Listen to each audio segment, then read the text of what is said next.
Hi friends, బాగున్నారు అందరూ? మిగతా నా పేరు కింగ్ సతీష్. ఈ ఐపీఎల్ బాగా ఎంజాయ్ చేశారా? సో నేను ఈ రోజు మీకు ఒక జీవిత పాఠం చెప్పాలనుకుంటున్నాను. అది ఐపీఎల్ నుంచే నేను నేర్చుకున్నాను, అది మీతో షేర్ చేసుకోబోతున్నాను. కరెక్ట్ గా 35 రోజుల క్రితం మా తమ్ముడు ఒక మాట చెప్పాడు. అరే, బెంగళూరు మీద 18 బెట్టింగ్ బెటరా, బెంగళూరు సెమీస్కి వెళ్తే 8 లక్షలు వస్తాయి, అదే ఫైనల్కి వెళ్ళి కప్ కొడితే 12 లక్షలు వస్తాయని నేను ఒక పిక్చర్ చూసినట్టు చూసి ఎటకరంగా మాట్లాడి ఇంటికి వస్తాను. సో ఎందుకంటే అప్పటికి బెంగళూరుకి సెమీస్కి వెళ్ళడానికి అవకాశాలు 4% అనుకుంటా. సో 8 మ్యాచ్లు ప్లే చేసి 7 మ్యాచ్ల వరకు ఒక్క మ్యాచ్ గెలిచిన టీం సెమీస్కి వెళ్ళిద్దని ఎవడైనా అనుకుంటాడా?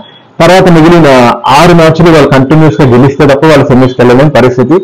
దానికి అన్నా ముందున్న టీంలు బ్రహ్మాండంగా ఆడుతున్నాయి. సో ఇది అసలు జరిగే పనేనా అనేది నాదే కాదు, నాలంటే చాలా మంది అసలు ఎక్స్పెక్ట్ చేయలేదు. సో కట్ చేస్తే ఏమైందంటే, బెంగళూరు తర్వాత ఆడిన 6 మ్యాచ్లు 6 బ్రహ్మాండమైన రన్ రేట్ తో గెలిచి వాళ్ళు సెమీస్కి కూడా వెళ్ళారు. బట్ మా బ్యాటింగ్ వెళ్ళి నేను డబ్బులు పెట్టకపోతే ఆయన కూడా డబ్బులు పెట్టకపోతే మొత్తానికి చెడగొట్టాడు. సో ఇక్కడ నేను చెప్తే బెట్టింగ్ గురించో లేకపోతే క్రికెట్ గురించో కాదు, జీవితం గురించి. జీవితంలో కూడా మనం కూడా తెలుసో తెలియక కొన్ని తప్పులు చేసి మనం ఒక మంచి పొజిషన్ లో ఉన్నా కూడా తెలియకుండా మళ్ళీ మనం డౌన్ అయిపోతాం. 0% లేకపోతే 1% వచ్చేస్తాం. అది ఇంతేనారా నా జీవితం అయిపోయిందారా అనేసి చాలా సార్లు చాలా డిప్రెషన్కి లోన్ అయిపోతాం, చాలా లో అయిపోతాం. ఎందుకంటే నేను కూడా ఎక్స్పీరియన్స్ చేశాను, చేస్తున్నాను కూడా. ఏదో అయిపోయింది, ఇంకేం లేదు జీవితంలో, సూసైడ్ చేసుకుందామా లేకపోతే ఏదైనా వెళ్ళిపోదామా అనేది ఏవేవో పిచ్చి ఆలోచనలు వస్తాయి.